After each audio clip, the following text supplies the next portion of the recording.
Welcome to the Toyota Halftime Show, brought to you by Toyota, moving forward.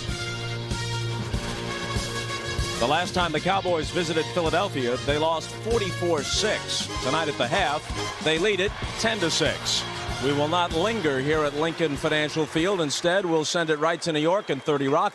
Dan Patrick is standing by with the guys. Dan? All right, Bob, welcome into the studio for our halftime report with Tony and Rodney. Get their thoughts coming up in a moment. Let's dive into the Week 9 highlights. The Giants, losers of 3 in a row, a must-win situation against the Chargers in a must-win situation. 29 seconds to play. Phillip Rivers, Vincent Jackson, game-winning score as Rivers throws for 3 touchdowns. Panthers, Saints trying to stay undefeated. Drew Brees, 54-yard touchdown pass to Robert Meacham. Last play of the third quarter.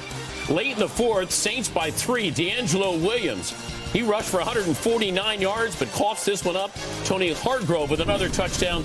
Saints 8-0 for the first time in team history. Kurt Warner, 5 picks last week, 5 touchdowns this week. Larry Fitzgerald did it all.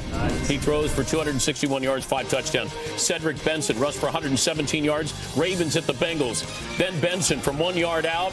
They're perfect in the division, 6-2 overall. Benson rushes for 117 yards. Texans, Colts trying to stay undefeated. Peyton Manning found Dallas Clark 14 times today, threw for 318 yards. Same drive, Joseph Adai. And they hold on to improve to 8-0. They got the Patriots coming up next Sunday night. Segue, Dolphins, Patriots. Tom Brady, Randy Moss, 71-yard catch and run. Brady threw for 332. Patriots win it. Setting up next Sunday night here on NBC. 6-2 Patriots, undefeated Colts. Former Colts coach, former Patriots defensive back. Let the hype begin. Now, you're Jim Caldwell. When does the preparation start for the Patriots? Well, Jim Caldwell just left a restaurant called Mississippi Bell, and he's already thinking about the Patriots. He knows that they're not going to show him anything from the last 3 or 4 weeks. They're going to do different things, try to confuse him. They play each other so much. This is always about what's next. Do you think he was game planning on a napkin at dinner? He absolutely was. Looking for that something different that he can expect from the Patriots. Okay, Belichick loves to do this, so... It's always a wrinkle when the Colts play against the Patriots, but I can give you a great example. In 2004, Coach, and you remember, we kicked your butt in the playoffs then. Coach Belichick, he allowed me as a strong safety to switch with Ty Law and play cornerback, and Ty Law to play strong safety, which confused the heck out of Peyton Manning. I looked at Peyton Manning, and he didn't know exactly what was going on. What do you think about that? It confused me. That's what is 37 doing out there on the corner. But that's the type of thing. There's always going to be a little bit of a wrinkle from both sides, something that the other team doesn't expect. But also, from the Colts' perspective, you're talking about Belichick makes some kind of twist here. What about from the Colts' perspective? Well, I think Jim knows that they're going to try to take away Dallas Clark in the middle of the field. So what is the thing to do? Is it flanking Dallas out, putting him out wide, or is it using some of the other guys, Austin Collie, Pierre Garçon, some way to counteract them? What they're going to do against Dallas. And also, people thought maybe Rodney got roughed up by Tony. That is not the case. Not yet. No, that was you giving him that return shot, right? Behind the scenes. Coming up, Tony will break out the coach's clicker for a look at the first half in Philadelphia. But first, the latest episode of Great Moments in Tailgating History goes back to 1933, where a batch of bunt cakes at a Philly football feast inspires one of tailgating's greatest inventions. The long-gone Baker Bowl.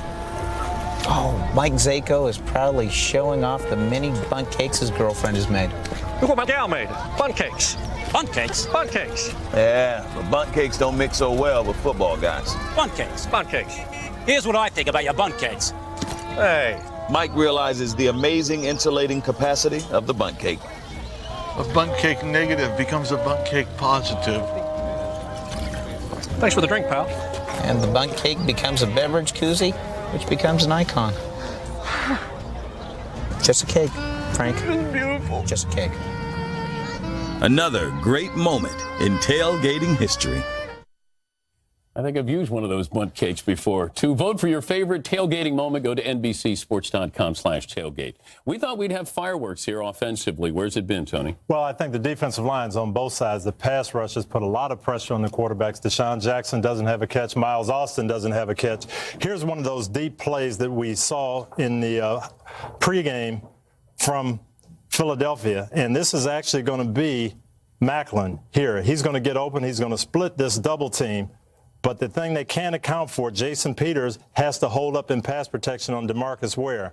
And this was the matchup you thought that they wanted single coverage for the most part and one of these speed guys to get behind. Exactly. This is another two-man pattern, 8 people blocking, and the only problem is they single block Ware.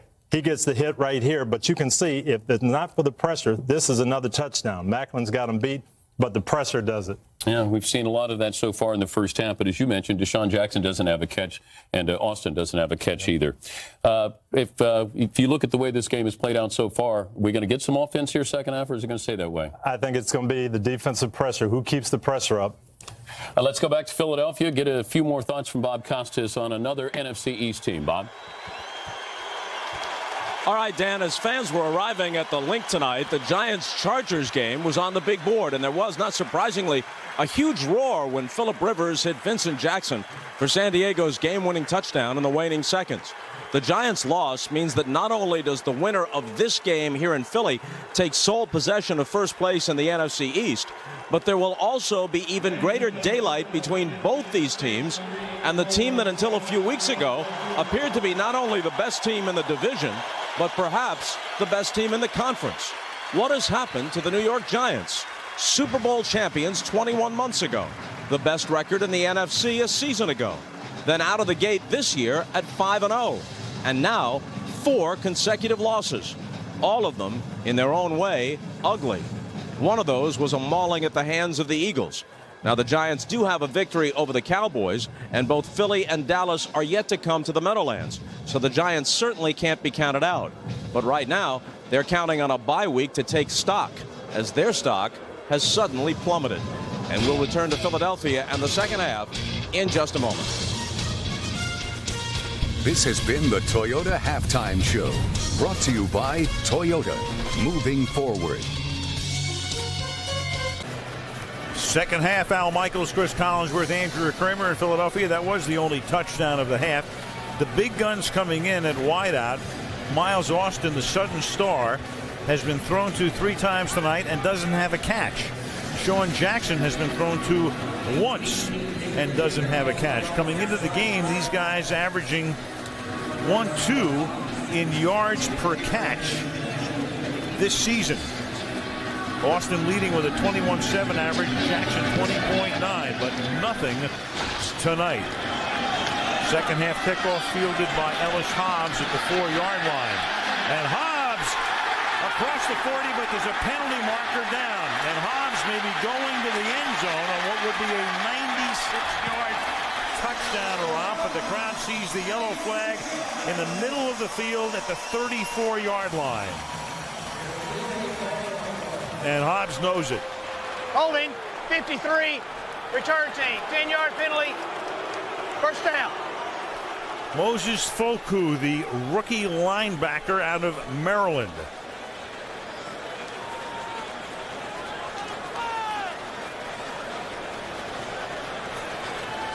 So he comes back, and there goes Hobbs's would-be 96-yard return. I think it's going to be right there. It looked like from the other angle that he was pulled down on top of him. Essentially, Foku sort of got run over. Let's see here if he ends up.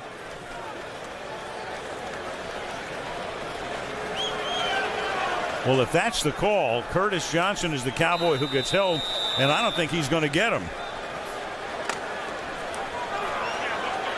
So it's one thing for a holding call that sets up a touchdown. It's another when you hold and you would have had the touchdown anyway, and that pass is incomplete. It'll be 2nd and 10, and you have another flag here.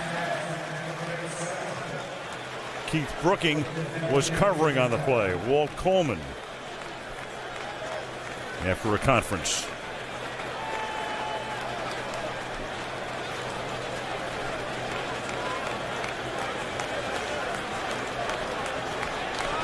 Lieutenant's checking in. There is no foul for defensive pass interference. Just had his hand on his back. Take it down. And now it'll be 2nd down. Go back again to the run back here.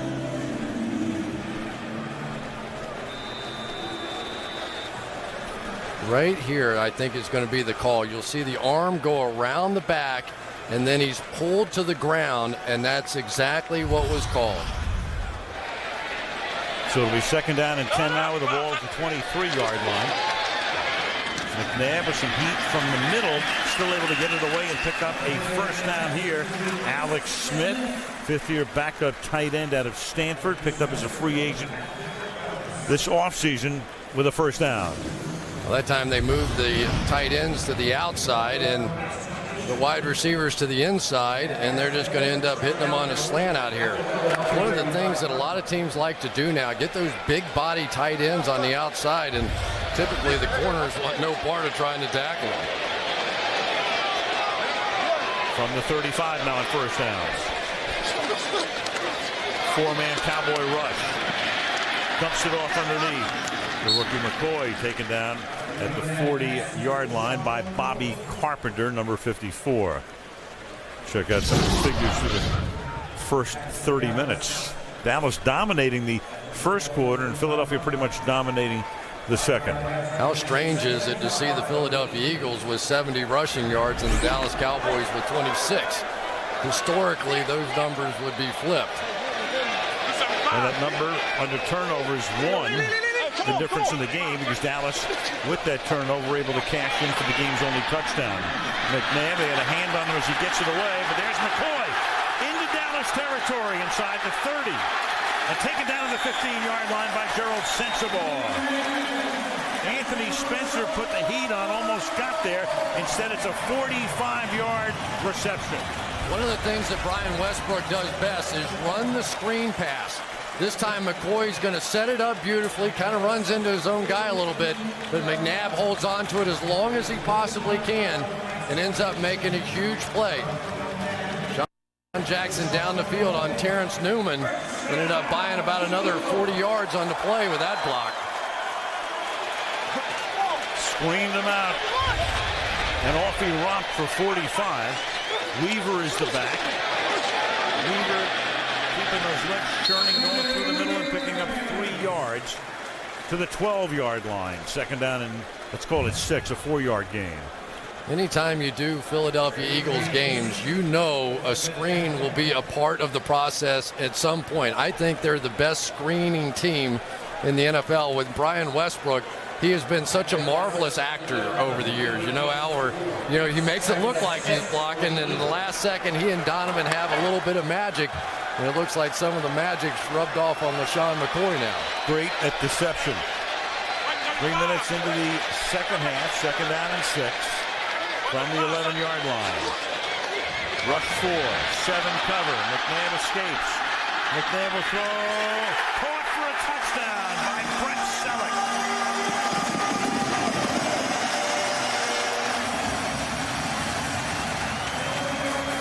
And then flags after the play in the end zone as McNabb looks like vintage McNabb here.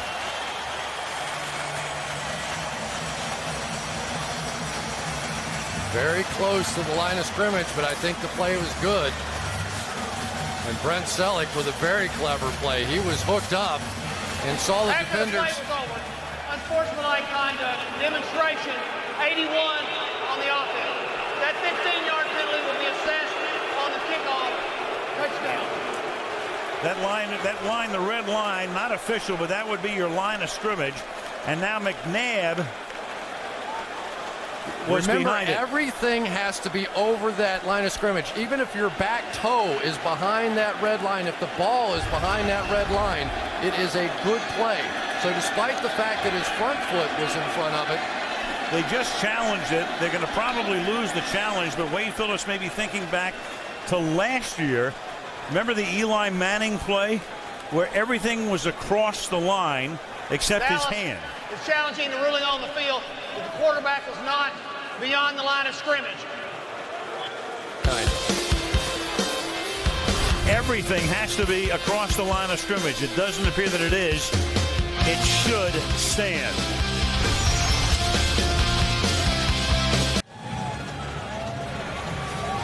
Wade Phillips and Andy Reid, and Walt Coleman is still looking at it. We think, and we've been watching it during the commercial break, that McNabb is behind the line. His right foot will be behind the line of scrimmage.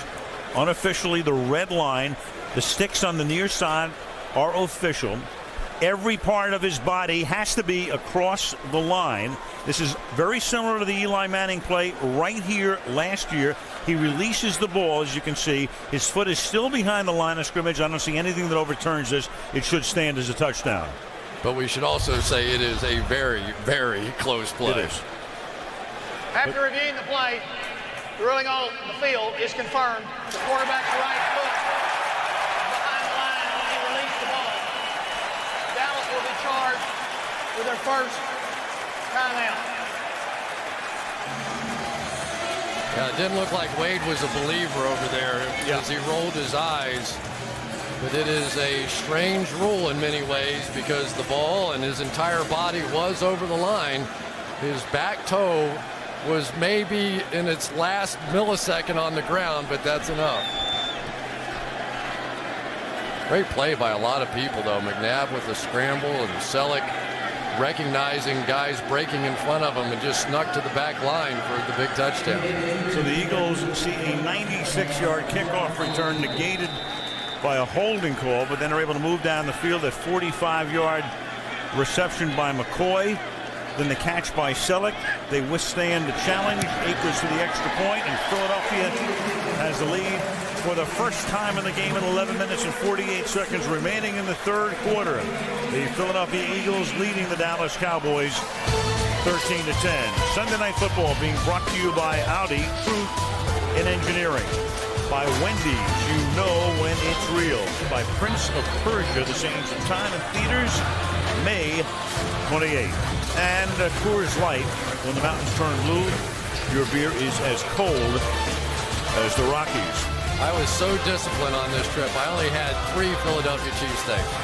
I think that's the kind of discipline that sets me apart sometimes. Wait a minute, I had like every meal with you. When did you have the cheesesteaks? Room service? I snuck out. Watch Selleck here on this play. As Donovan starts to scramble, the defenders start to jump in front of him. He recognizes it and turns and gets to the back of the end zone, and Donovan finds him. Donovan said his goal was to try and get Selleck in the Pro Bowl. Well, this one helps. You could see Donovan with a great job. Instead of looking to run, he was looking to pass and made a big one. And then Avant came over and lifted Selleck's leg as part of a planned celebration, and that's why you had the penalty, which means Philadelphia now will kick off from the 15-yard line instead of the 30. A little different than that game here last year, isn't it? To this point, oh yeah. 44-6 Eagles last year to clinch the playoff. It's over by halftime. Good deep kickoff. Juggled and regrouped at the 7-yard line. Felix Jones. And Jones brings it back up to the 36, where Dallas begins its next drive. Let's go to the field and Andrea Kramer. Andrea. Well, our Eagles defense about to come back on the field. They were very enthusiastic going in at halftime that they held the Cowboys to a field goal after 3 attempts from the 4-yard line. As for the Cowboys offense, Wade Phillips, very simple. They've been blitzing. We have to make them pay. And so far they haven't made them pay because Austin hasn't made a catch. The running game hasn't gotten on track. They had that one big pass to Creighton, and that's it. From the 35-yard line, they run a draw with Barber. And they'll try to make him pay a little bit on the ground. An 8-yard gain, 2nd and 2. Remember what Sean McDermott, the Eagles defensive coordinator, was telling us yesterday, though, that their goal was they were going to end up taking away Jason Witten and Miles Austin. And so far, that's exactly what they've done. Now, unfortunately, Creighton and some of these other guys have made plays, but he felt like he could win the game if those 2 guys didn't beat him. Creighton's caught only that one pass. Williams has caught 2 passes to 34 yards. And they give it to Barber on 2nd and short, and he's going to be stopped short. And that'll make it 3rd down and 1 at the Cowboy 44-yard line. Foku and Bunkley in on the stop. Roderick Bunkley, perhaps the strongest of the defensive linemen up front. They say he's a human bench presser. He gets into people and can literally just shove them off of them. And that time he was working against Kozar.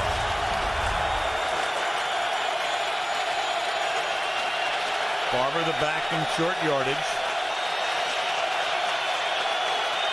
And now they put Austin behind him and they give it to Marion. And he picks up a first down as he gets to the 47. So 3 straight Barber runs, and that moves the change. Well, this is the change up off of what they've been running with this unbalanced line. Typically, they've been taking Leonard Davis and pulling him around this way. This time they step that way and come back the other way as the Eagles just stunt towards the play they thought was coming. Jason Garrett, the offensive coordinator, turned down a couple of head coaching opportunities before last season. Calling the offense. Fake to Barber, then the pass to Barber. And he'll get tackled by Samuel at the 48-yard line of Philadelphia, and then a flag comes in at the end of the play. Yeah, for Asante Samuel, great open field tackle. He had no help, but then he ended up getting in the face of Marion Barber. Conduct, taunting, 22, defense, 15-yard penalty from the end of the play. First down. That's really got to get Andy Reid crazy. You have a celebration penalty at the end of a touchdown, meaning you have to kick off from the 15. Now you have another penalty here.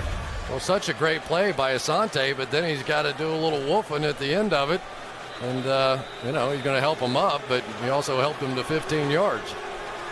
Asante means thank you in Swahili, and I think the Cowboys are saying thank you. Yes, right. Or Asante. You know, in 100 languages. Andy Reid's using a few other languages right now himself. 33-yard line, first down. Romo, and that pass is picked off at the 10-yard line by Sheldon Brown. A flag is down on the run back. And for the moment, he is into Cowboy territory, and Austin corrals him at the 35, but there are 2 flags all the way back down at the 24-yard line.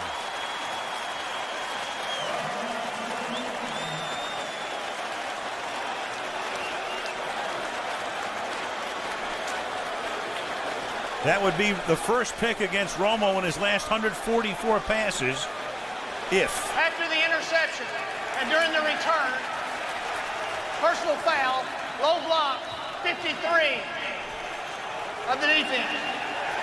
Half the distance to the goal, first down.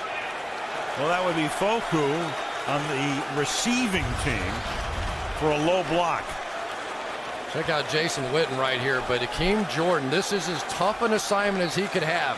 Man-to-man all over the field, and the coverage was so tight that Tony Romo had no choice but to try and drop it in over the top. He misses by a little bit, and Sheldon Brown makes the pick. And remember, on a change of possession, you no longer can block low.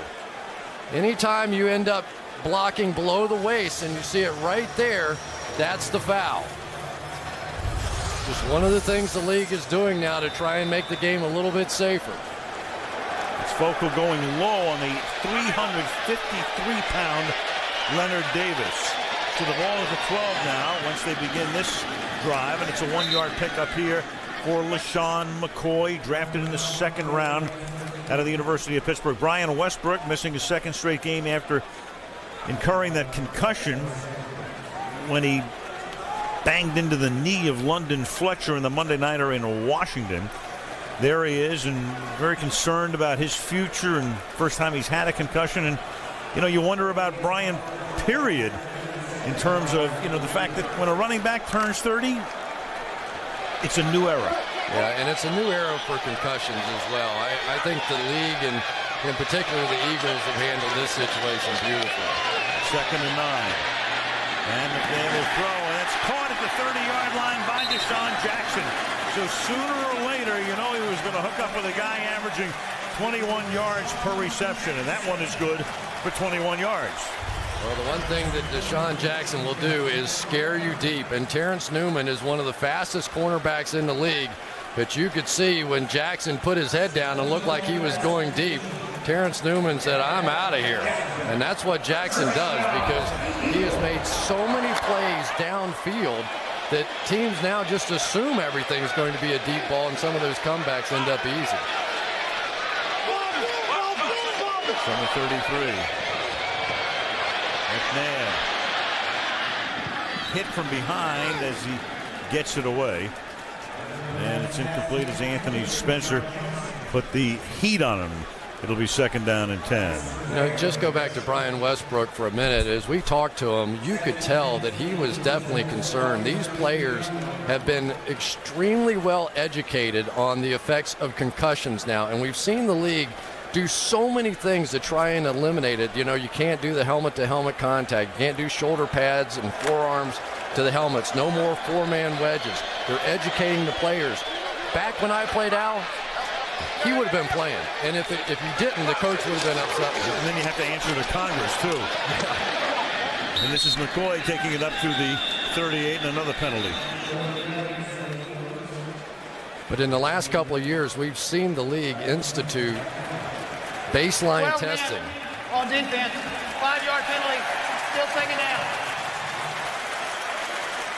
Baseline testing on concussions for all players, so that then if you have a concussion, they can go back and compare it to what you were before the concussion and begin to get a feel for when you should be able to play again. Michael Vick is going to come into the game now. McNabb goes to the sideline. This is the 2nd snap that Vick will take tonight. Crowd with a buzz, 2nd down and 5, and Vick's going to hand the ball off on an inside give out of the gun to McCoy. It'll be 3rd and 2. More on Brian. Let's go to Andrea. Well, yeah, one thing that he told me when I spoke with him is that what scares him more than anything is the unknown. No one really knows how concussions affect you down the road, and he talked to a number of current and former players, such as his old teammate Brian Dawkins, and they really cautioned him to be smart about this. Westbrook told me he heard their warnings loud and clear. The game isn't worth the future of my mental health. His mother told him that, too. Yeah, but the one thing Brian wanted us to know was how supportive Andy Reid was. He said, not only did he put pressure on me, he probably went the other way, wanted me to be safe. 3rd and 2, and there's a whistle before the snap as McNabb comes back in. First team timeout, Philadelphia. Timeout Philadelphia. 6.5 left in the 3rd. Philly by 3. That's all she wrote. The rivalry of the decade. We're going to Super Bowl! On Sunday Night Football. Little doubt about that. I think that's been the best rivalry, even though it's not inside a division. Those teams wind up meeting seemingly every year. We've got it next Sunday night. Colts, Patriots. After the timeout on 3rd and 2. That pass is caught, and let's see where they're going to spot it. LaShawn McCoy makes the catch. The official comes in and appears ready to put the ball down very close to the first down. It should be a first down, but it appeared his forward progress had netted him the first down by about a yard. Yeah, that was a very interesting spot here. The catch was made at least a yard beyond the first down marker. He wasn't contacted and then came back across the line on the outside. So the contact doesn't happen until there. Well, you can see if Andy Reid doesn't get the spot he thinks he should get, he's ready with the challenge flag. The official sticks in the second half are on the near side of the field. So to bring him across the field is Joe DeCamillis, who's done a fabulous job as the new special teams coordinator in Dallas, confers with Wade. If contact was made, it would have been at that point, and you could have called forward progress to mark him down. But if contact wasn't made, and I can't tell if it is or not. Yeah. It's close. He got it about right, and look at that. They're going to be a little bit short. Now, do you want a challenge if you're Andy Reid? Will you be able to get the 3 millimeters you need on a replay? Well, he's going to take a chance.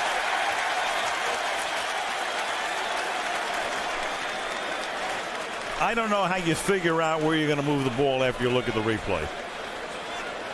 Yeah, I couldn't tell by the angles that we had whether or not contact was made. that would have given him the first down. Normally, challenges are pretty conclusive after you look at them a number of times. I'm not sure this one is going to be. You'd almost need a laser. Philadelphia challenging ruling on the field of the forward progress spot. A big call nonetheless. Either a first down or a fourth and an inch or two.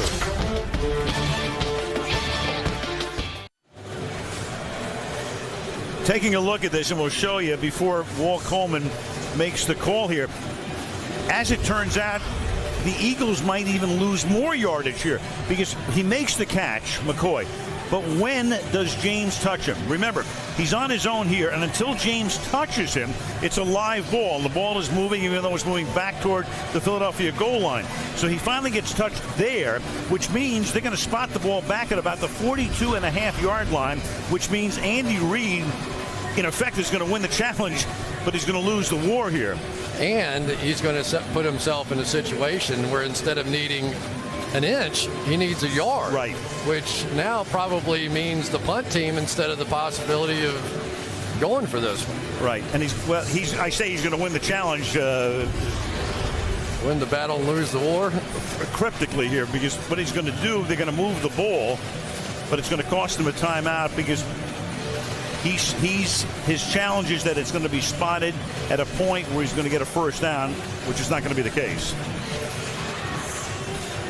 Yeah, McCoy really did his job. He went about 4 yards beyond the first down marker, but he needed to catch it and go the other way. Remember, you can piece replays together. Yep. After reviewing the play, the ruling on the field is confirmed. The receiver was coming back on his own. His own momentum brought him back behind the line to gain. Philadelphia will be charged for their second team timeout. Interesting, they're keeping that same spot. Yeah. Well, they're saying that the ruling on the field stands when, in effect, they could still move it back at least several inches. Yeah, and by not doing that now, the Eagles look like they're going to go. Or at least try to draw them offside. Hold on, Jamal. So that costs Philadelphia a timeout. They've already used 2 in this half. Ball is not ready for play yet. So the Eagles are down to 1 timeout with 21 minutes left in the game. So last year, a lot of trouble converting in these situations. Will they really go for it or just try to draw them off? Cowboys press the line. And there's contact along the line, and then a false start on Philadelphia.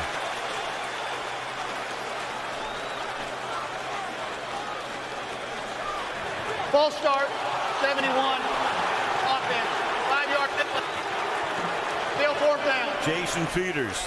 I'm so surprised that the Eagles didn't snap the ball. Jamal Jackson had them off sides. All he has to do is snap the ball, and they're going to have the first down. Watch, the Cowboys are going to jump, snap it.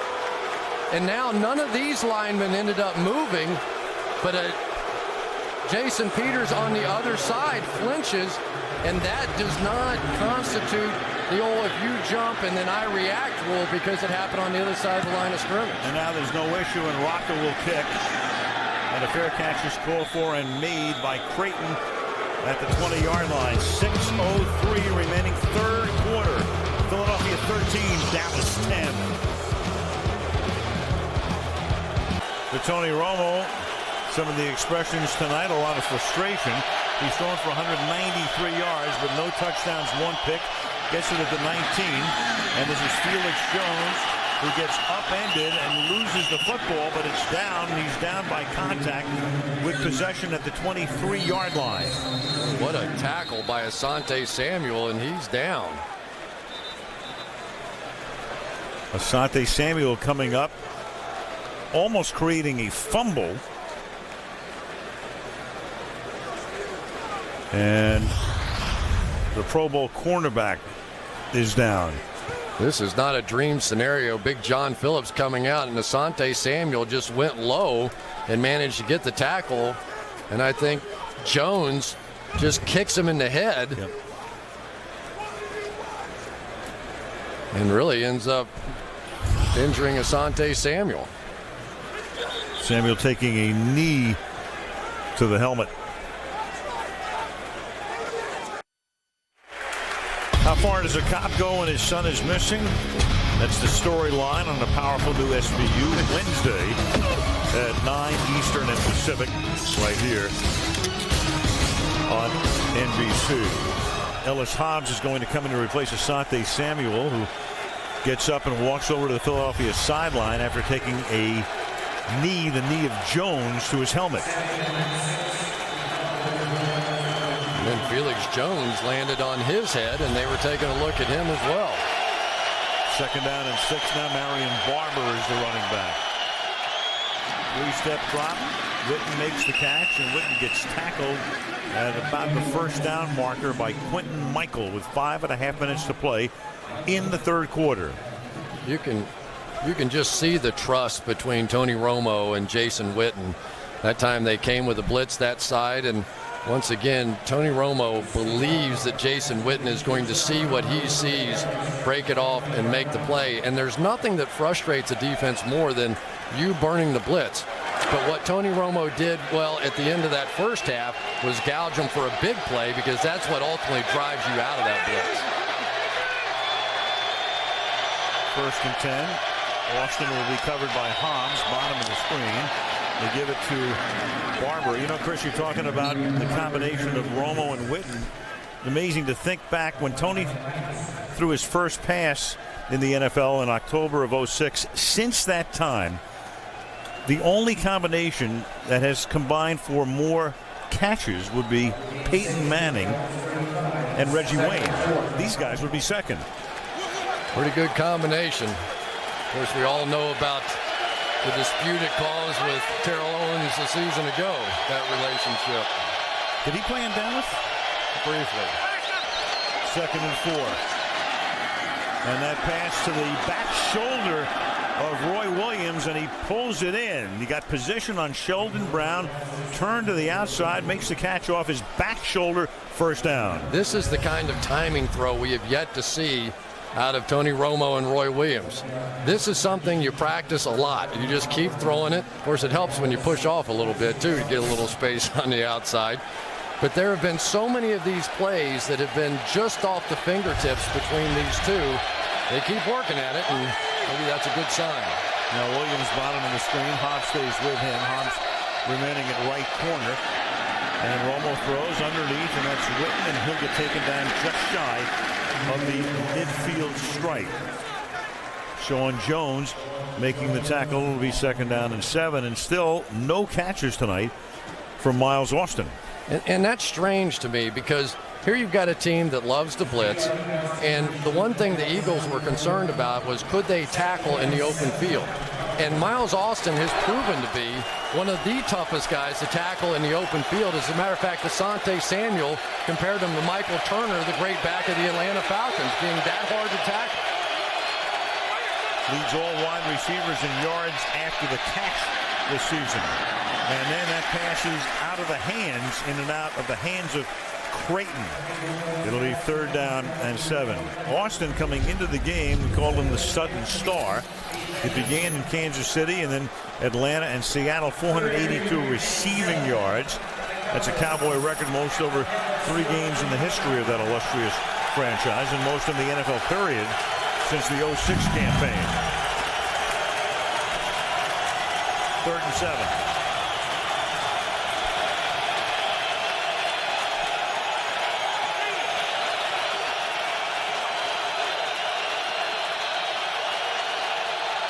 Play clock at 1.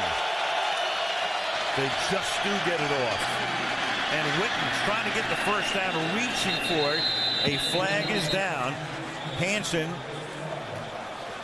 making the tackle. The flag is thrown at the Philadelphia 42-yard line. And Quentin Michael is exorcised, so the penalty will be against Philadelphia. Well, I don't know. It looked like Jason Witten may have pushed off on that one, too. Well, the way Michael was responding to the call, now the officials will confer, and maybe one will overrule the other. Here's pass interference, 82. Offense. Yep. 10-yard penalty, Still third down. So Michael apparently thinking the penalty was against him. Instead, it's offense. It's on Witten, and that's going to make it 3rd down and 17. Interesting choice that time. Miles Austin was on the backside slant here, but you'll see the contact right there against Ozelio Hansen. And Witten is just going to extend his arms, and when you do that, you're going to get that call. You can bend your arm and give him a little flipper and get away with it, but you can't extend the arm. Cowboys have to get to the Eagles' 44-yard line.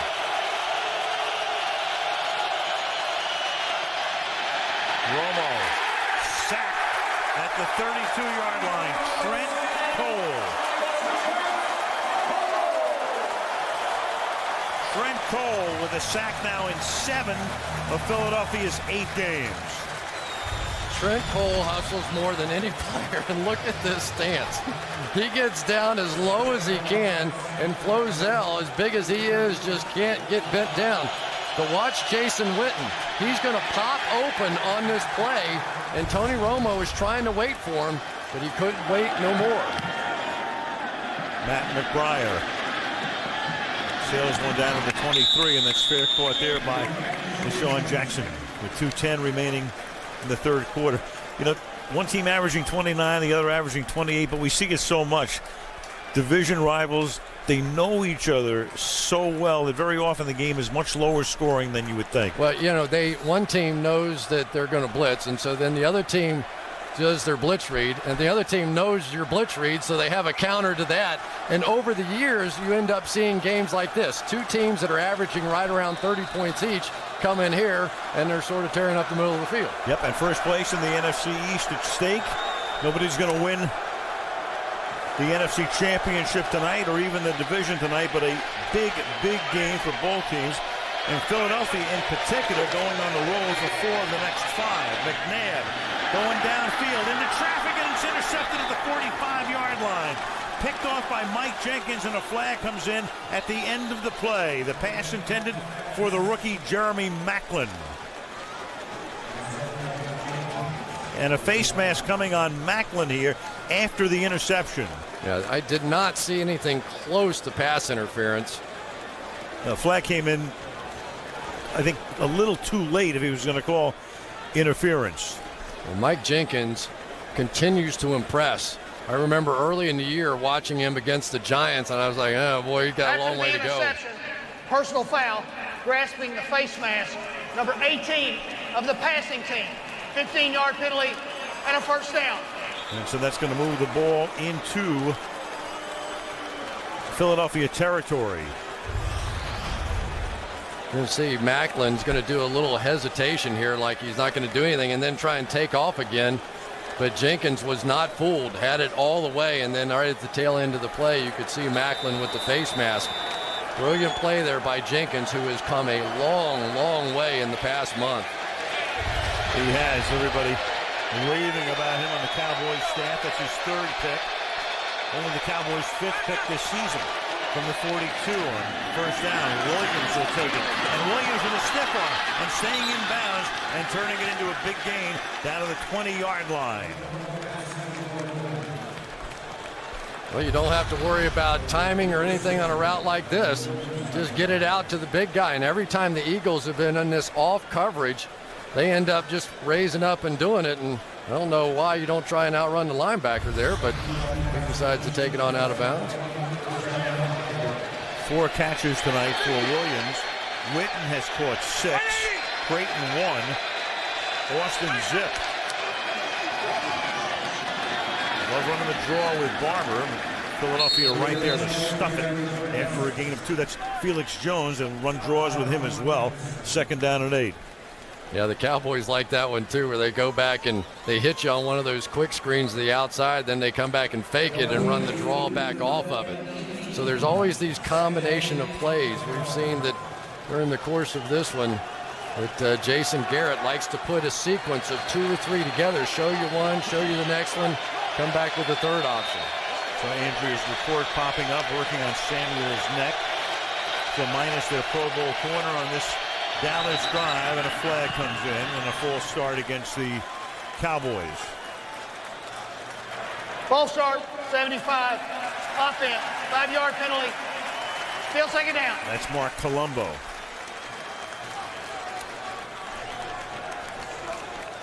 Ellis Hobbs in for Asante Samuel on the other side. Both former New England Patriots have come over here, and Asante, of course, made the huge impact, and he's still trying to get right on the sideline. Like that neck's bothering him a little. Second and 13 at the 23. Romo alone as they empty the backfield. Here come the Eagles. The pass is caught. It's low and behind Williams, but he makes a nice adjustment to reach down and behind him and make the catch and advance the ball to the 15-yard line, where it'll be 3rd down and 5. Well, you see the classic zone blitz that time. The defensive end, Jaquay Parker, almost got underneath this one. I think Tony Romo thought he had a freebie, but the defensive end out here is going to drop back underneath this one and almost get there. He was right there, but just didn't know how to play the ball once he got there. And that'll take us to the end of the 3rd quarter in the battle for first in the NFC East, with the Philadelphia Eagles leading the Dallas Cowboys 13-10. And Sunday Night Football from Philadelphia resumes after these messages from your NBC station. Tonight's aerial coverage being brought to you by Duracell. Starting the 4th quarter in Philadelphia, Al Michaels, Chris Collinsworth, Andrea Kramer, there are the owners. Jerry Jones looking on. Jeff Lurie has owned this team since the mid-90s. For Jerry, it's his 20th anniversary. Bought the team back in '89. Nervous time for both.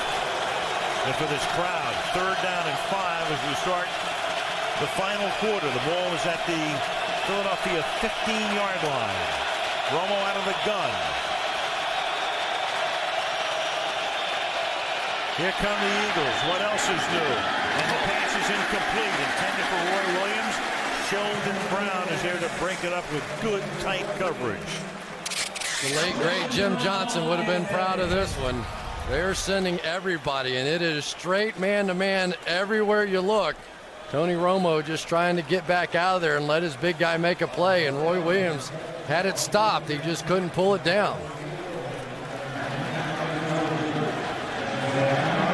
Now a 33-yard attempt by Folk to tie the game. McBriar to hold it. J.P. Ladouceur to snap it. And the kick is good. 8 seconds into the 4th quarter. The Dallas Cowboys and the Philadelphia Eagles tied for first and tied tonight at 13. Sunday Night Football from Philadelphia being brought to you by Radio Shack. You score big with the best brands from the Shack.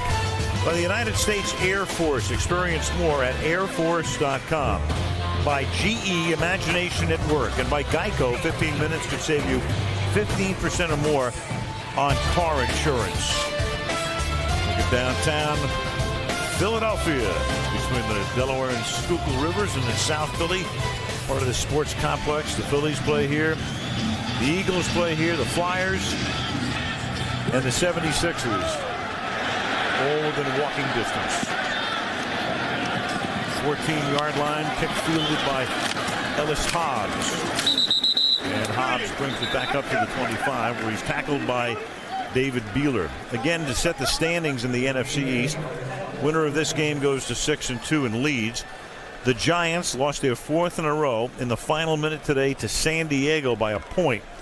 Washington losing to Atlanta with 2 wins and 6 losses. So Philly, with a win, not only would be ahead of Dallas, they'd own the head-to-head with them in the one game, obviously, that they would have played, which would be tonight, and take a big lead in the division, which comes into play at the end. They'd be 3-0, and Dallas would be 0-2. First down Eagles from the 25-yard line. Weaver up to the 28-yard line. Heavy dose of Weaver tonight, a fullback by trade. But in this offense, with Westbrook out and McCoy carrying 9 times, but being instrumental in the running game, they've gone to Weaver for 7 runs tonight. Yeah, because Brian Westbrook is out, and he had a big day last time out for the Philadelphia Eagles, but you just don't see the explosive plays that you have when you have Westbrook in there. LaShawn McCoy's broken off a few, but Leonard Weaver's they're trying to pound the ball in there behind that offensive line, but slowed down a little bit here in the second half. 2nd and 7. With protection and then a floating pass. And he's lucky that wasn't picked off, and there's a penalty.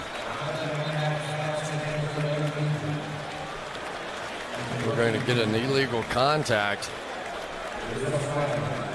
Prior to the pass, illegal contact, 21, defense, 5-yard penalty, automatic first down. That's on Mike Jenkins.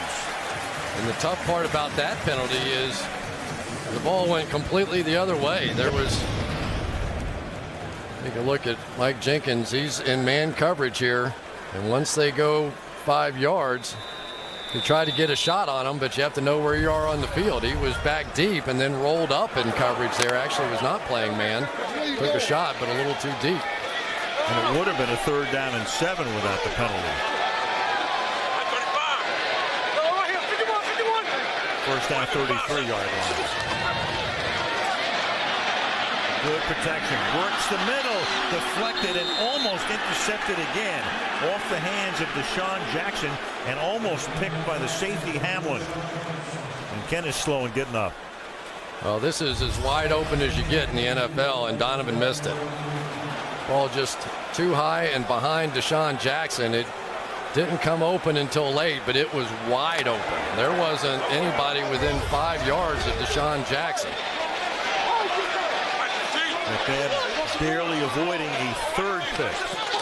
2nd and 10. McCoy. Speaking of picks, I know it's a movable feast, and we talk about the best interception rate among quarterbacks, and it seems to move around a lot. But as of tonight, going into the game, Donovan McNabb had the lowest interception rate of any quarterback in the history of the league. 1 pick for every 49 passes. And it's remarkable when you think back to last year when he was benched in the Baltimore game. It was because he was throwing too many interceptions. 2 picks tonight and nearly a 3rd.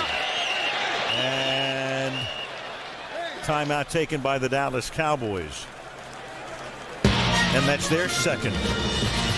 Each team with just 1 with 13-18 to play.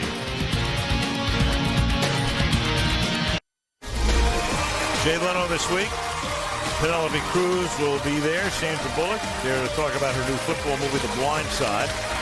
Jay Leno, weeknights, 10 Eastern, Pacific, 9 Central, and Mountain. Independence Hall and the Liberty Bell in Philadelphia.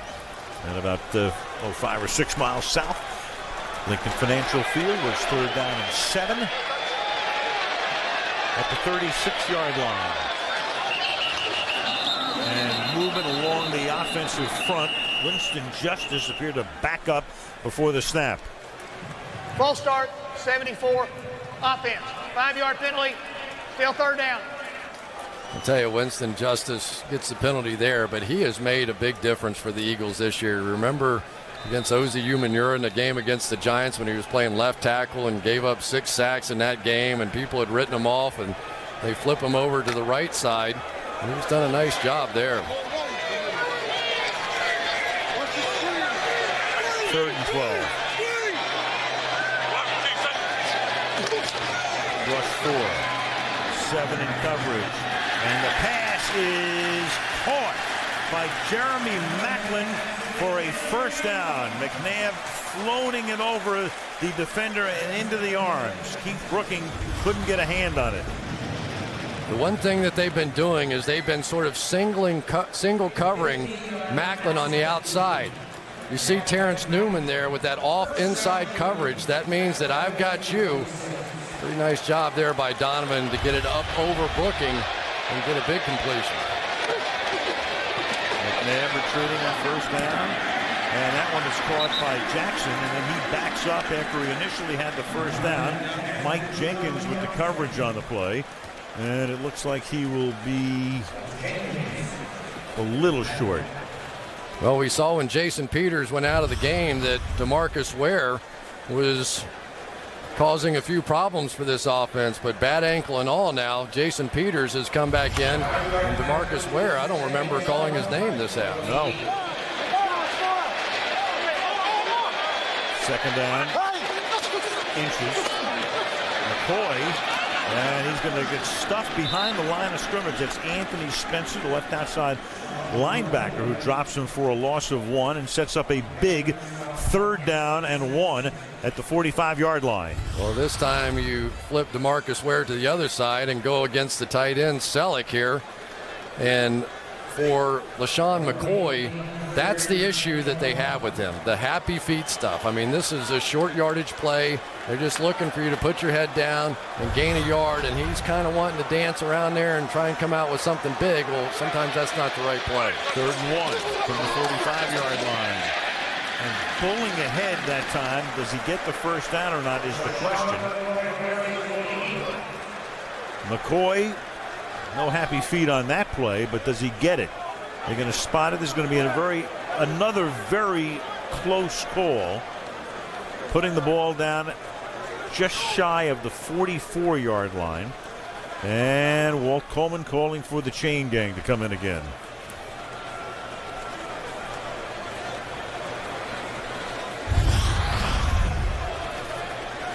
Brady James going to come up along with Gerald Sensabaugh from the safety position, and those two guys do a tremendous job of pulling McCoy backwards. One of the problems is that when you don't have a very big guy in that situation, he doesn't get that fall forward couple of inches, and that's how many they came up short. All right, so let's see what Andy Reid will do. I suspect he will go for it. Remember when we talked about last year, they ranked near the bottom of the league in converting on 3rd and 4th and short. A little bit better this year. Stopped before, though. And, of course, Andy leaves the offense in, if nothing else, at least to try to get them to jump offside. And the Eagles in their huddle, they were looking at the big screen, and they felt like they converted there. So now we have a heck of a moment in the ball game. 0 for 2 on 3rd and 4th and 1 tonight. 4th and inches. McNabb's going to try to do it himself, and with that lean, may have gotten it. You think there was anybody in the stadium that didn't know that was a quarterback sneak? You could tell by LaShawn McCoy's stance and where he was, there was no way they were going to give it to him. You can tell McNabb is angry at the spot. He gets up and he says, no, it's not there. And there's no way, I mean, you can challenge this again if you'd like, but I don't see how anybody can finally find the ball at the bottom of the pile of humanity. Well, what he's going to say is, I was never down, and he ends up sliding down his own player here, and I think he's right. At the tail end of this run, see, he just keeps sliding down, and his elbow doesn't hit until that last moment. And good luck respotting that on a replay. So Dallas, of course, they'll run off the field. Now the question is, does Andy Reid want a challenge? If he does and he loses the challenge, he does not have a timeout for the remainder of the game. So once again, Walt Coleman will go over and look at a spot. Reid lost that last challenge. And this one is going to be extremely close. And again, if he loses it, they're out of timeouts with 10:49 to play in the game, in a tie game, and Dallas would get the ball near midfield. Challenging the rule on the field of the forward progress spot. Walt Coleman going to the hood again.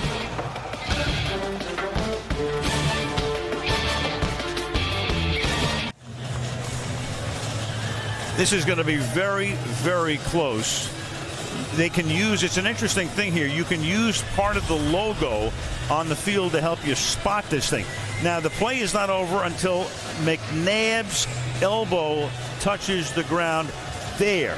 That's where the ball is, and you can use, in effect, that's the beak of the eagle on the logo on the field, where if Walt Coleman wants to come out and spot it at that point, and he can use the logo and then bring the chains in, this may determine what it eventually winds up being. And when you look at the ball on the field as it is now, I think it's a good 6 or 7 inches behind the point of that logo. So they're going to find the Eagles' beak, maybe. After reviewing the play, the ruling on the field stands. It will be Dallas' ball, 1st and 10. Philadelphia will be charged with their 3rd final team timeout. So they don't even use the beak. Yeah, they went beakless on that one. But let's remember now, the rules for replay are a little different this year. Unless it is so obvious that they should change the call, they're not going to. And in reality, you can't really see Donovan's left elbow. So maybe because of the fact you don't know if that one's on the ground as he slid down there, they said we can't change it. Right, you just can't parse it to the nth degree. And Walt Coleman both times tonight denies Andy Reid's challenge. So they're out of challenges. They're out of timeouts. They've turned the ball over at the 44-yard line, and Dallas has it with Marion Barber as the back flanking Romo. Witten sets up on the right side. We got Asante Samuel back in the game at left corner. And Barber now into Eagle territory, and that's close to a 10-yard pickup. They'll spot the ball at about the 46-yard line. You know, sometimes when you get hit and injured, and we saw Asante Samuel sort of bang his head on that last one. Now he's back in the first play. What does he see? Marion Barber come at him, and no, he wasn't real interested in getting involved in that one. So I think that now the Cowboys coaches will see that, and you keep running at him. First down on an 11-yard gain. And the throw with Barber. Good hole over the left side. Bangs his way down to the 37-yard line. He struts over toward the Cowboy bench. Exact same thing from Asante on that one. Still first down. And a flag back at the 47-yard line for a hold. So Barber did some strutting, but a flag thrown back at the line of scrimmage. A holding call, and that'll make it 1st and 20 back at the 45-yard line. Here's Asante Samuel again on the outside. Check him out. I think this injury is definitely bothering him. He's usually at least a decent tackler, but you can see he really doesn't want any part of that at all. So I'm telling you, if I see that, I'm throwing stuff out there. I'm making him tackle Miles Austin. I'm sending Marion Barber his way. The hold was on the center, Andre Girard. It's 1st and 20 now from the 45-yard line. Under 10 to play. And Barber's going to get tackled in the backfield. That's Will Witherspoon, picked up at the trading deadline from the St. Louis Rams, who makes the stop. And Witherspoon has been simply remarkable. He showed up here on a Wednesday after the trade deadline and just put a show on in Washington in his first game. He's going to come up from right here as they hit both A-gaps. When the Eagles get in trouble, you will see them send linebackers to either side of the center, and it's working. 2nd down and 24.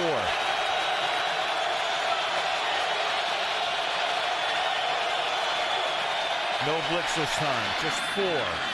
Creighton makes the catch and taken down inbounds at the 49-yard line of the Eagles, setting up a 3rd and long, 3rd and 13. Clock ticking down to 8:45.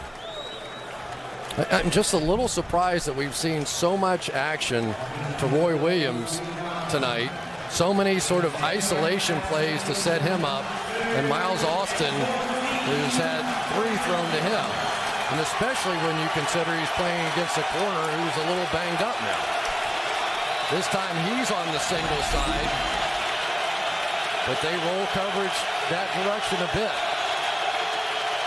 3rd down, 14. Romo deep down the left side, and sooner or later you knew it would be Austin. Austin's first catch of the night is a Dallas touchdown. Yeah, they kept setting it up and setting it up. They knew that Sheldon Brown was susceptible to the double move. He likes to look at the quarterback, and that time got barbecued. Watch the slant and go. You'll see Sheldon Brown look back into the backfield at the quarterback, read that three-step drop, try to jump it, and there's the guy we've been trying to tell you about all night. 10 yards after the catch. Roy Williams is happy too. Nick Folk tacks on the extra point. So the Eagles lose the challenge on the spot, and then on 3rd and 14, a 49-yard touchdown pass to Austin. 8:04 left. Dallas by 7. Miles Austin was picked up miles after the catch this season, made that grab at the 23-yard line, and then curved his way into the end zone. First catch of the night, good for a 7-point Dallas lead. And the highlight of this run for him, he met Tiger Woods, and Tiger Woods knew who he was. Is David Beeler to kick off. And for him, a very short kick. 40% of his boots have been touchbacks, and from the 9-yard line, this is Macklin, who gets shoved into the Philadelphia bench at the 36. Back to the touchdown we go. Well, Sheldon Brown's going to end up jumping this when he didn't have to. Right here, Quentin Michael has the tight end Jason Witten, but Jason Witten's there to help block. So if they had thrown the slant, Michael would have been underneath it, but it was a pump fake by Tony Romo that drew everybody.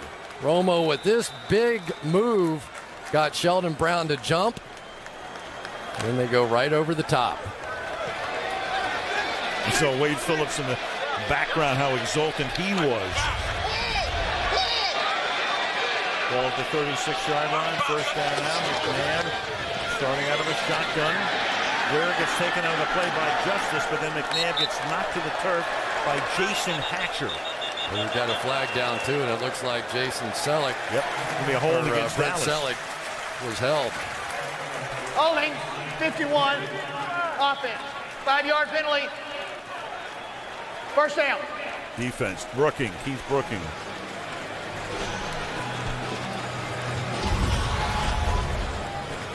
Here we go, Keith Brooking, who comes over from Atlanta. Now right there you can see his right arm around the outside, forcing Selleck to spin back inside. He got it. From the 41-yard line now. 3-man rush, screen. McCoy taken down by Terrence Newman in front of the Dallas bench at the Philadelphia 48-yard line. That's a gain of 7 on the play, second down and 3. One of the untold benefits of having a big play guy like Deshaun Jackson on the outside is when he runs defenders off the ball, they sprint way off the ball. So this tremendous screen game that the Eagles have has even more room to work.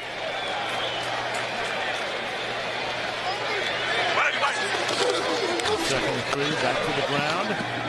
And it is McCoy. Guess what? At least it's third down. Here we go again. Yeah, third down, close enough that Will Coleman is going to say, bring in the change. That group's been very busy tonight. And Andy Reid's already turned in his red flag. Yep, gone. No challenges, no timeouts left.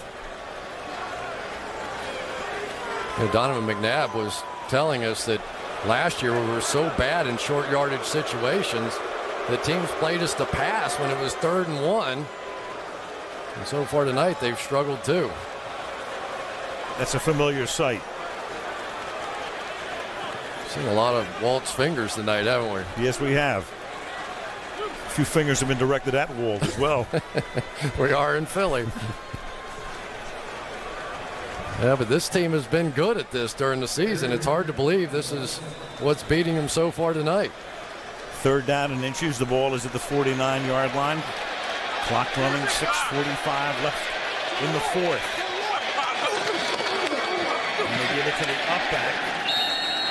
And it's Weaver, and that should be a first down.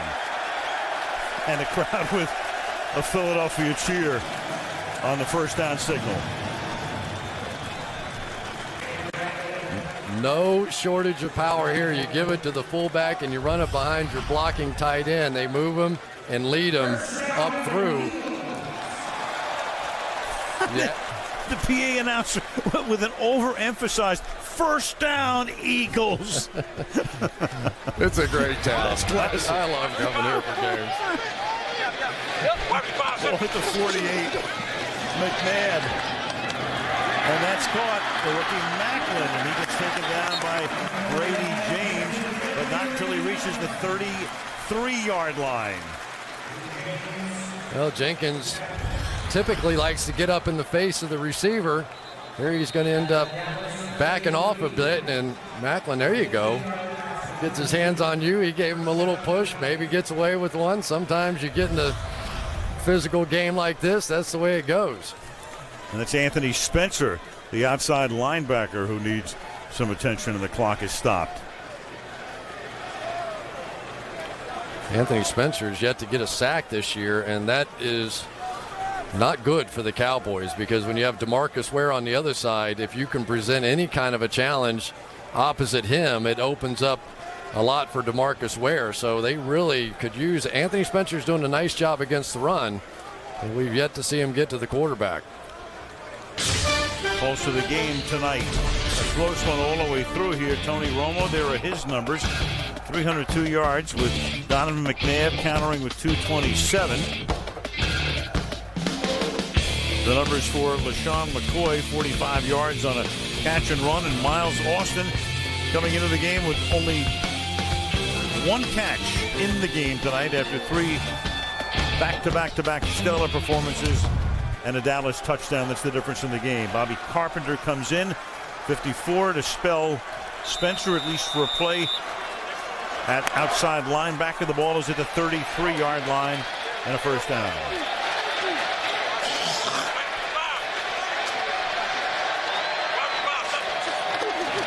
McNabb. And that pass, he threads it in. Cowboys say no. And the officials say no as well. It's Bobby Carpenter covering Selleck on the play. It'll be second down. Boy, I tell you what, Donovan's missed a few throws tonight, but that was amazing. He got that one inside a window about the size of a mailbox. Selleck just unable to make the catch. It's a good analogy. I never heard that one before. It's very good. It's a Kentucky term, right? You got that right. Second and 10. 3 by 1, 3 to the right, 1 to the left. Set up a screen, juggle and drop by McCoy. Started to look upfield before he looked the ball into his hands, and it will be third down and 10. McCoy just struggling to try and get out of the backfield, ended up stumbling a little bit, got tripped up, and it was just enough to throw him off and miss the pass. Well, this is a more critical third down and maybe even fourth down conversion than it would normally be, because of the fact that there are no timeouts left for Philadelphia. So once they give the ball back, if Dallas gets a couple of first downs, they can take a lot of time off the clock. Which means you don't have to go for it all here, because I think Andy would definitely go for it on fourth down. Third down and 10, I agree. Dallas blitzing. McNabb steps away, steps out, and then he gets tripped up at the 37-yard line by Victor Butler, a rookie out of Oregon State, who's played sparingly, fourth-round pick, and he is able to get just enough of McNabb to drop him. And there is nobody left on that side of the field. This looked like he was going to run for at least the first down. One shoestring, maybe the linebacker comes over and makes the play there, but that really was starting to open up. Great play by Butler. And now Andy Reid is going to have Akers come in and attempt a 52-yard field goal. Really? At least line up to go for it on a 4th and 11.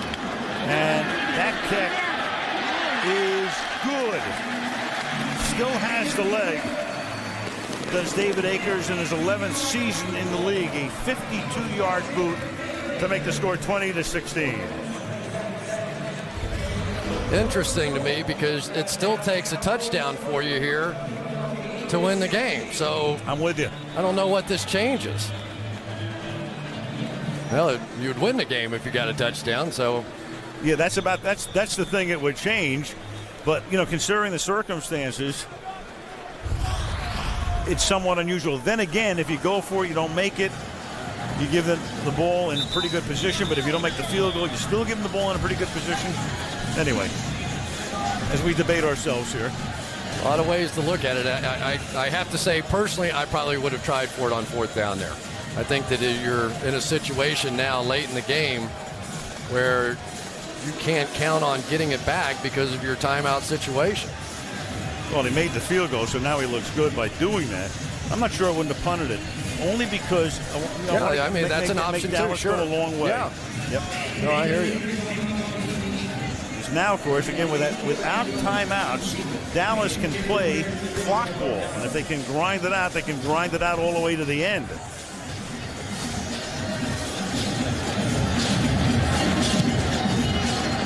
Akers kick.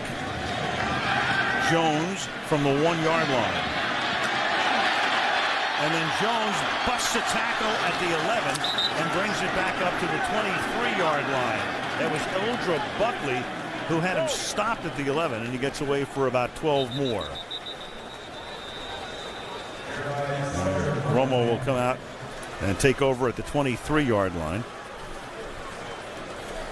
And that is Akeem Jordan, one of the starting linebackers playing on special teams, who needs the attention.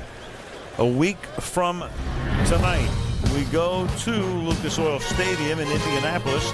The undefeated Colts. And how about Manning today, throwing 40 passes in the first half in their win over the Texans, taking on Tom Brady and the Patriots. And there they are in the regular season. Brady has a 5-2 edge. He has a 2-1 edge in postseason wins head-to-head. And then Tom with 3 rings, Peyton with 1.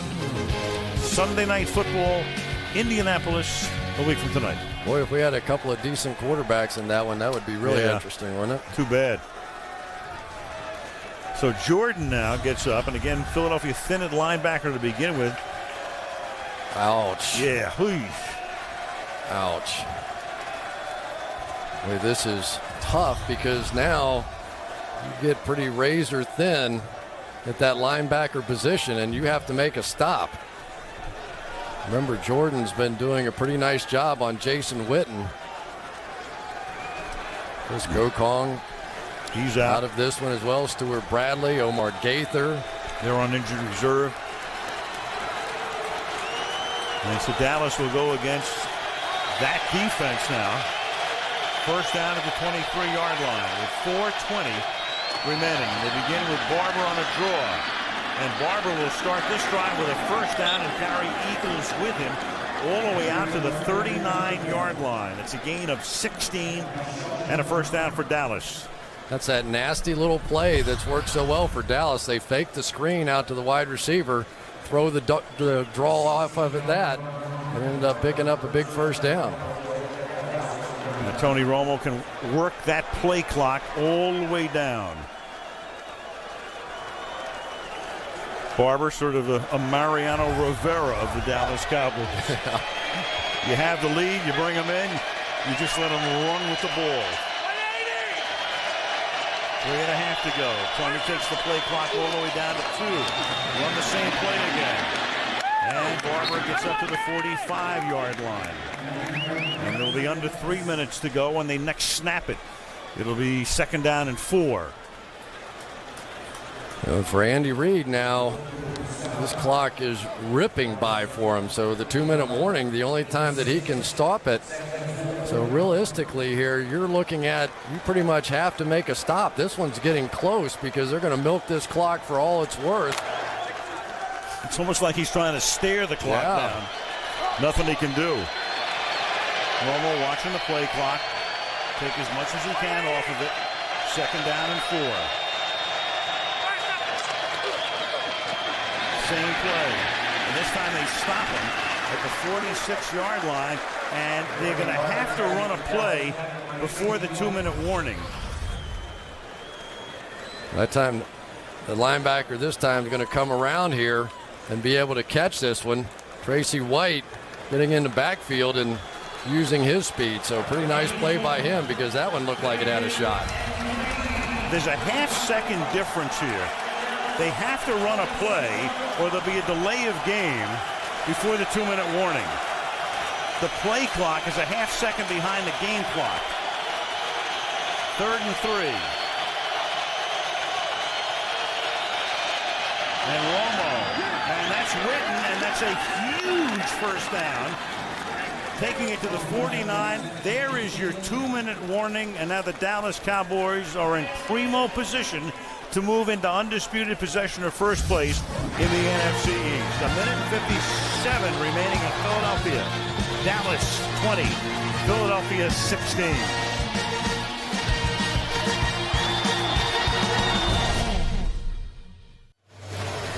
So unless you have Herm Edwards come in here and Joe Pisarcik, this one is over. Dallas can run the clock out. Nothing Andy Reid can do. They had those 2 challenges and one other timeout. And we brought it up with about 6 minutes to go about, that's the risk you run by making especially that second challenge. And the Philadelphia Eagles, as we take a look at Romo again here, is Witten's first down, and that's going to cement it because they run a play here at 2nd down. And the Dallas Cowboys, and there is an exultant Wade Phillips, who, by the way, while nobody's been looking, he's now coached 40 games, counting this one with Dallas. His record is 28-12. But with the heat he's been under, and part of it is the fact, they had a great team 2 years ago and they went belly up against the Giants in the playoff game, and then last year they went belly up at the end of the regular season. But 28-12 is pretty good. Pretty impressive. Meanwhile, you have I'm not sure what this one's about. Neither am I. They're saying it's about the clock, but I'm not sure what exactly they are discussing right now. Please reset the play clock to 1:55 and put 40 seconds on the play clock. 1:55 on the game clock, 40 seconds on the play clock. So what happened was they put up 25 seconds. Yeah, right. And you're talking about Wade Phillips losing his mind. Yep. Yeah, you put up 25 seconds after a play has been stopped, and then the ball is spotted ready for play. So, little hometown clock operating right now. Can't get away with that. I don't think so. No. Nope.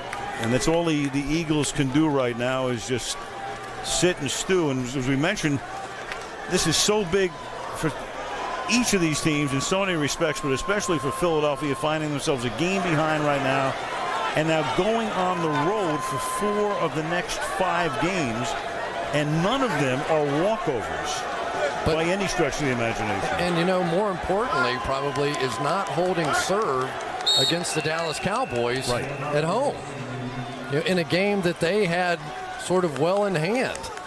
And then once again, it is Miles Austin who comes up with the game winner. So I thought it was a very good game by Tony Romo. When you play against a defense like the Eagles, you just have to keep hanging in there. I mean, these guys are going to make you look bad on occasion. You're going to throw an interception or two. You're going to take some sacks. But as the game goes along, you also, against this Eagles defense with the way they blitz, have to hit some big plays. And some of those big plays was the difference in this one. This will be the last play of the game. Romo will finish the night with 307 passing yards. And of all the wacky things, so much made of Miles Austin coming into the game, he catches one ball, and it's the difference in the game. All he needed. So the Eagles are 5-3. The Cowboys go to 6-2. The Giants are 5-4. The Cowboys go to Green Bay next Sunday, but then they go home for 2 games against Washington and Oakland. That's sitting pretty. Game over. 20-16 Cowboys. The Wendy's postgame report coming right up. But first, these messages from your local NBC station.